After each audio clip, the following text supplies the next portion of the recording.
Kur flasim për tregun e punës në Shqipëri, të dhënat tregojnë se qaqet nuk ecin me të njëjtin ritëm.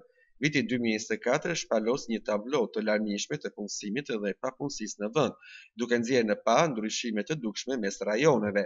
Sipas të dhënave të Instat, qarku i Kukësit rezulton të jetë më aktiv në ekonomi, me një shkallë punësimi prej 70.9% për popullsinë mbi moshën 15 vjeç.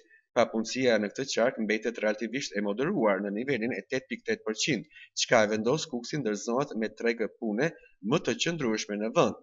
Në analizë sipas Gjinisë, diferencat janë të dukshme, por Kukësi vazhdon të kryesojë. Burrat kanë një normë punësimi prej 74.1%, ndërsa gratë paraqiten me përfshirje të lartë në tregun e punës, 67.9% në Kukës dhe 62.3% mesatarisht në bashkitë e tjera të Veriut. Ky është një tregues i rëndësishëm i aktivizimit të grave në ekonomi, veçanërisht në një rajon që tradicionalisht është konsideruar më konservator.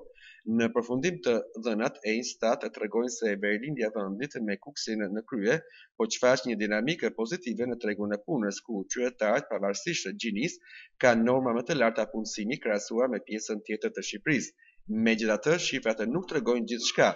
Pjesa më e madhe e punësimit në qarkun e Kukësit vjen nga aktivitetet bujqësore, punësimi sezonal dhe punët informale, shpesh të pambështetura me sigurime apo kontrata të qëndrueshme.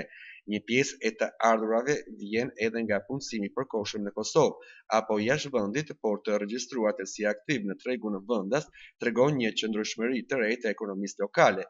Edhe pse normat e punësimit janë inkurajuese, të ardhurat mbeten të ulta dhe emigracioni vazhdon të jetë rruga e dytë për shumë të rinj që kërkojnë mundësi më të mira.